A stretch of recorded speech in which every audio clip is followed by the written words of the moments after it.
নমস্কার বন্ধুরা, মহাকাল tour and ট্রাভেলসে আপনাদেরকে স্বাগত জানাই। আজ আমি আপনাদেরকে জানাবো আমার সিমলা ভ্রমণের কথা।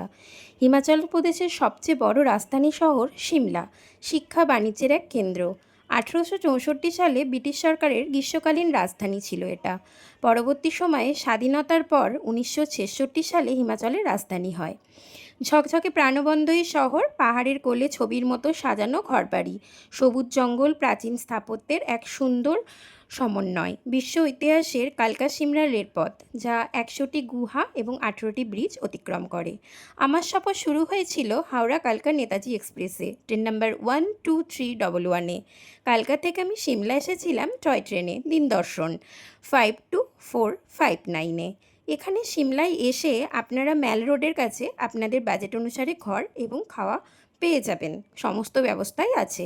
সিমলাতে আপনারা কী কী দর্শন করবেন? এখানে জাকু টেম্পলস আছে, 108 ফুটের বজরংবলির মূর্তি, এবং দ্য রিচ ম্যালের অসাধারণ এক সৌন্দর্য, এবং আপনারা কুর্ফি যেতে পারেন, যা সিমলা থেকে 16 কিলোমিটার দূরত্বে। এখানে আপনারা অ্যাডভেঞ্চার করতে পারেন, এবং 6808 ফুটের উচ্চতায় এই সিমলা স্টেশন। আমি এভাবেই আমার ভ্রমণ সম্পন্ন করেছিলাম।